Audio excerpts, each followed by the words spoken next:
With us is Kurt Pate out of Rygate, Montana, another one of this year's presenters here at the NCBA trade shows, Stockmanship and Stewardship Programs live demonstration area. And Kurt, for folks at home, maybe walk us through your part of the presentation here.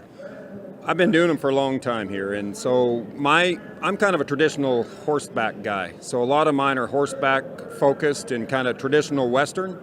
And I think there's a place for that. But what I try to do in the presentation is not only do it cowboy, but something that everybody in the audience can use. So we might be using a horse, but we're trying to always focus on the cattle handling aspect of it. You know, you mentioned it, you have been doing this for quite a few years now, and as you look around the crowd and as you study the crowd, obviously it's the interest in this type of stockmanship is growing. Absolutely. In the last 10 years, I see a lot of new faces, but I see a lot of young folks coming in, and I think the new people coming in, it's just a part of their culture, where myself and the older generations, we had to change them, but it's like cell phones. Everybody, the young people, they just know how to work a cell phone because they've been doing it since that's all they've ever known. We old folks have to relearn it, so it's so nice to see these young folks come in that can just grasp it and go right on with it. You don't have to retrain anybody. Absolutely. Now, maybe walk us through some of the benefits of this type of stockmanship and stewardship and how it plays a bigger and bigger role in today's U.S. beef cattle industry. So, to me, profit is a big factor, and I'm not afraid of profit. We have to have profit to be sustainable, and that's number one. Good stockmanship creates better profit. Quality of life for our animals, for ourselves, and for our industry.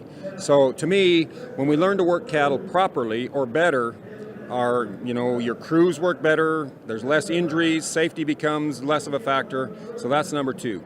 And then our industry is asking for it, our consumer is asking for it, not the industry, our consumer. And if we don't provide them with what they want, we're in trouble.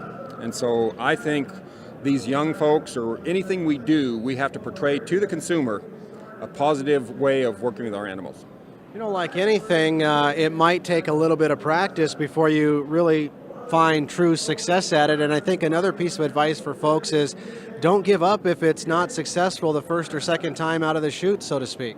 It's so important. And another thing with that, don't try to change too much too quick. I say cut what you're doing in half and try to change it half as much pressure. And then keep cutting that pressure down, and pretty soon then you'll start to understand it. But if you try to go from light to dark in one session, your cattle don't understand, you don't understand, your crew doesn't understand, and your neighbors probably won't understand, and everybody gets upset. So little changes for big results.